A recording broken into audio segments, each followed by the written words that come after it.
ہمارے آقا و مولا حضور پر نور شافع یوم النشور صلی اللہ تعالیٰ علیہ وآلہ وبارک وسلم نے اپنے گستاخوں اور دشمنوں کو مروانے کے لیے صحابہ کو بھیجا، اور پھر جب نبی علیہ الصلوۃ والسلام کے خلاف کوئی کافر بات کرتا یا اسلام کے خلاف، تو نبی علیہ الصلوۃ والسلام حضرت حسان کے لیے مسجد نبوی شریف میں ممبر بچھواتے۔ جب حضرت حسان وہاں کھڑے ہوتے تو حضور فرماتے کہ بھائی حسان میرے دشمنوں کو جواب دو، اور پھر جب حضرت حسان حضور کے دشمنوں کو جواب دے کر حضور کی تعریف کر کے فارغ ہوتے، نبی علیہ السلام فرماتے شفیتا وستشفیتا، کہ تو نے میرے دشمنوں کو جواب دے کر اور میری تعریف کر کے اپنے سینے کو بھی ٹھنڈا کیا اور مسلمانوں کے سینے کو بھی ٹھنڈا کیا تھا۔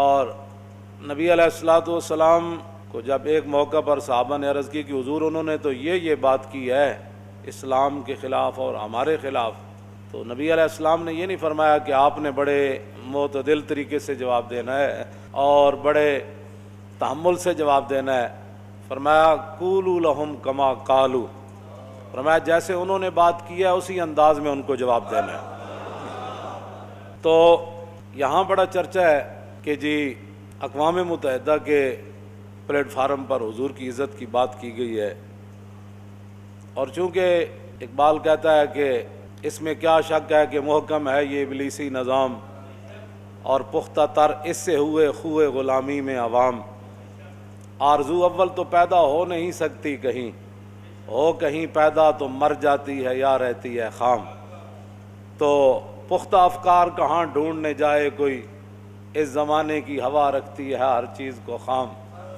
ہماری قوم چونکہ خوئے غلامی میں بہت آگے ہے، اور خاص میں خود بھی پنجابی ہوں، خاص کر کے پنجابیوں کے بارے میں تو یہاں انگریز 100 سال بڑے مزے سے حکومت کر کے گیا ہے، اور بڑے بڑے اعلیٰ اس کو خدام یہاں ملے، اور جنہوں نے سالانہ جا کر وائسرائے ہند اور ملکہ برطانیہ کو، وہ کتابیں میرے پاس پڑھی ہے، اپنی رپورٹ پیش کرتے تھے کہ آپ کے دور میں تو شیر اور بکری نے ایک جگہ پانی پیا ہے، اور انگریزوں کو اعلیٰ حضرت تک لکھ کر اپنے سپاس نامے پیش کرتے رہے، ایسے وہ تھوڑے 100 سال یہاں گزار گئے۔ تو ان کی تو خو یہ ہے کہ بھائی انہوں نے، اقبال کہتا ہے کہ بہت تازہ پسند ہے مذہب میں اس کی طبیعت،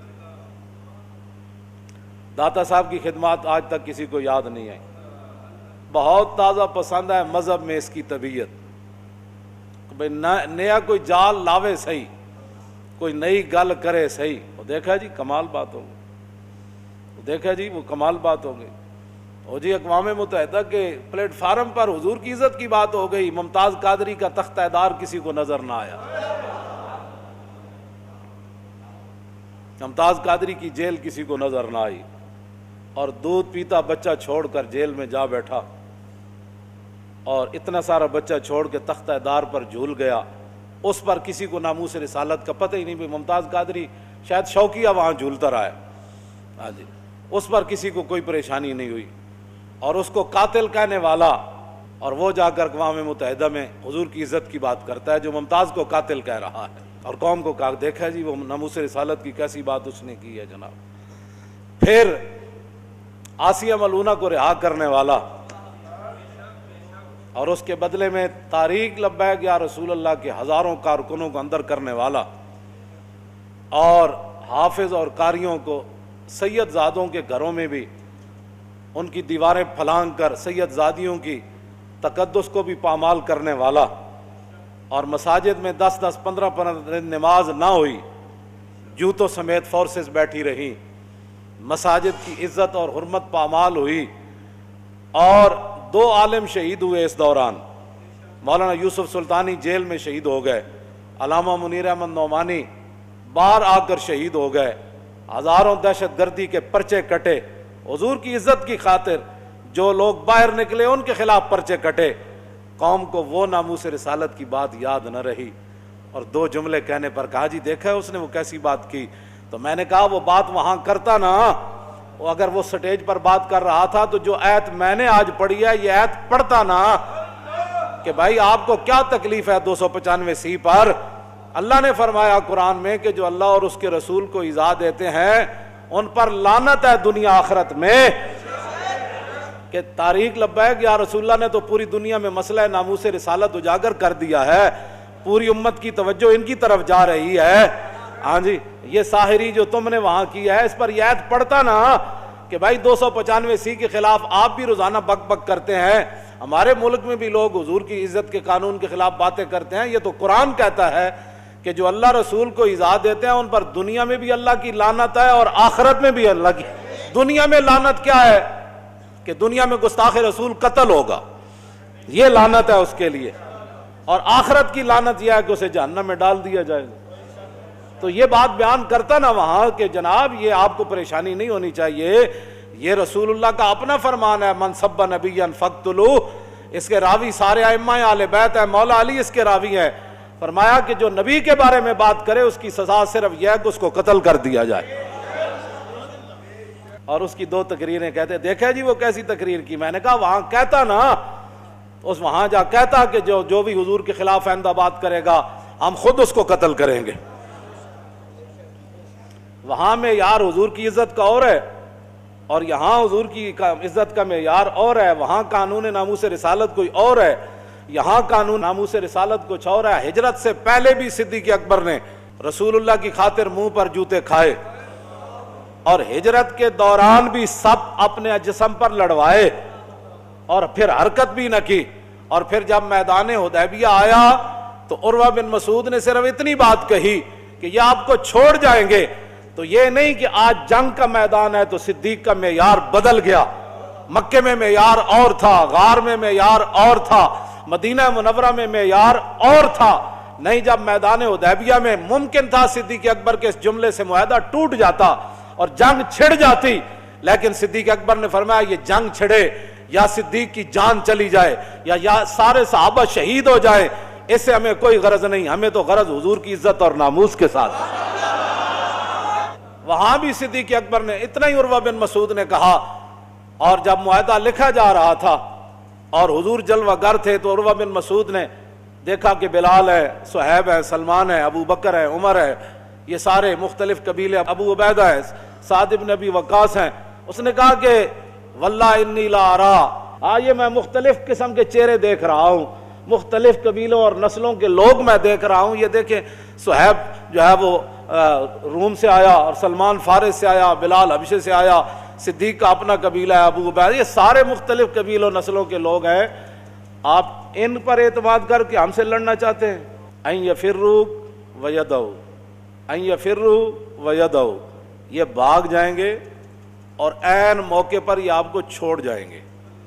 اتنی بات کہی عروہ بن مسعود نے. معاہدہ لکھا جا رہا تھا تو سیدنا صدیق اکبر نے یہ نہیں کہا یہ جنگ کا موقع ہے، حضور موجود ہے، حضور خود جواب دے. جب حضور خود موجود ہے تو حضور کے سامنے بولنا تو بے ادبی بن جائے گی. حضور خود جواب اس کا نہ بغیر سوچے سمجھے اس کے منہ سے یہ جملے ختم ہوئے. فقال له ابو بکر امسس بزر اللات انحن نفر عنہ وندعو، فرمایا جاؤ لات اور منات جو تمہارے بت ہیں ان کے پیشاب جا کر چاٹو، نہ ہم حضور کو چھوڑنے والے ہیں نہ چھوڑ کر بھاگنے والے ہیں. اور جب آپ حکمران بنا دیے گئے، صدیق اکبر خلیفہ بن گئے، تو کیا پھر معیار بدل گیا؟ کیوں جی؟ وہ مکے والا معیار نہ رہا، بدر والا معیار نہ رہا، اور پھر غار والا معیار نہ رہا، حدیبیہ والا معیار نہ رہا. کیا پھر صدیق اکبر پر بوجھ بن گیا؟ بوجھ جب پڑا خلافت کا تو کیا صدیق اکبر کے مزاج میں کوئی تبدیلی آ گئی؟ نہ پھر آپ نے وہی بات فرمائی. فرمایا جب وہاں وہ اس پلیٹ فارم پر کہتا نا کہ حضور ہمارے آخری نبی ہیں، اور حضور کے بعد جو بندہ بھی دعویٰ کرے نبوت کا وہ کافر اور مرتد ہے. ناموس رسالت کا مسئلہ تو یہ تھا کائنات جی. وہاں جا کر یہ کہنا کہ ہمیں تکلیف ہوتی ہے، یہاں تکلیف بالکل نہیں ہوتی. قرآن و حدیث نصاب سے نکل جائے، یہاں کوئی تکلیف نہیں ہے. کیوں جی؟ گانے والے، وہ ناچنے والے کلب کھلیں اور اس کا افتتاح کریں کالجوں کے اندر مسلمان بچیوں اور بچوں کے. وہ تو میں نام نہیں لیتا، وہ جو ممبر کا اپنا تقدس ہے، جو کچھ اخبارات میں آتا رہتا ہے، ہاں وہ سارا کچھ یہاں ہوتا رہے اور ریاست مدینہ بھی یہاں ہی ہو. اور کشمیر کے اندر آگ لگی ہوئی ہے اور سری لنکن ٹیم یہاں کھیلنے کے لیے آ جائے. مجھے بتائیں نا وہ کون سی ریاست مدینہ تھی؟ کیوں جی؟ جس کے اندر حضور بدر کی طرف جا رہے ہوں اور پیچھے میچ ہو رہا ہو. وہ کون سا ریاست مدینہ تھی کہ جہاں حضور فتح مکہ کے لیے تشریف لے جا رہے ہیں اور پیچھے وہ کیسر و کسرا سے ٹیم منگائی جا رہی ہو کھیلنے کے لیے؟ وہ مجھے بتائیں نا وہ کون سی. حضور نے تو کبوتری کے پیچھے بھاگنے والے کو کیا فرمایا؟ ایک بندہ کبوتری کے پیچھے بھاگے جا رہا تھا, کبوتری اوپر اڑ رہی تھی. حضور نے فرمایا کہ یہ جو اوپر اڑ رہی ہے یہ شیطانہ ہے اور جو اس کے پیچھے بھاگ رہا ہے یہ شیطان ہے. کبوتری کے پیچھے بھاگنے والے کو سارے محدثین نے, ملا علی قاری سے سارے نے, سب نے یہ لکھا کہ کبوتری شیطانہ اس لیے بن گئی کہ اس بندے کے لیے اللہ کے ذکر سے غفلت کا سبب بن گئی,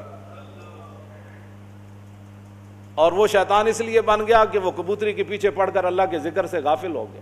وہ سبب بنی اس لیے شیطانہ بنی, اور یہ اللہ کے ذکر سے غافل ہو گیا اس لیے شیطان بن گیا.